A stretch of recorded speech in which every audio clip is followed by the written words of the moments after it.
హరే కృష్ణ.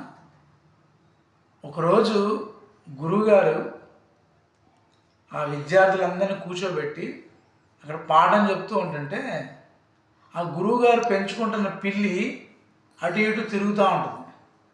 గురువుగారు ఏం చేస్తారంటే ఈ పిల్లి అటు ఇటు తిరగడం వల్ల పాఠాలు చెప్పడానికి ఇబ్బంది కలుగుతుందని చెప్పి గురువుగారు ఒక విద్యార్థిని పిలిచి ఆ పిల్లిని పక్కన ఉన్న ఒక గుంజకి కట్టేస్తారు.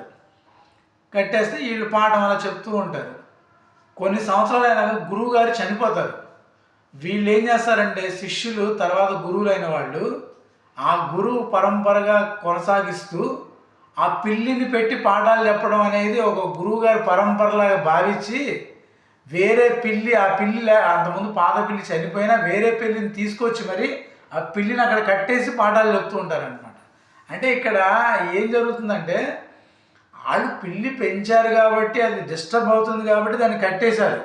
వీళ్ళు పిల్లి లేకపోయినా సరే పిల్లి వల్ల ఉపయోగించుకోకపోయినా కూడా మా గురువుగారు ఉన్నప్పుడు పిల్లి కట్టేసి పాఠాలు చెప్పేవాళ్ళు అని చెప్పి వీళ్ళు కూడా బలవంతంగా వేరే పిల్లిని తెచ్చి కట్టేసి పాఠాలు చెప్తున్నారు అనమాట.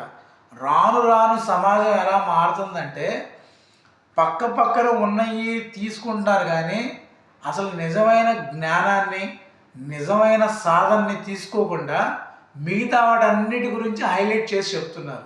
సమాజం మారాలి. హరే కృష్ణ.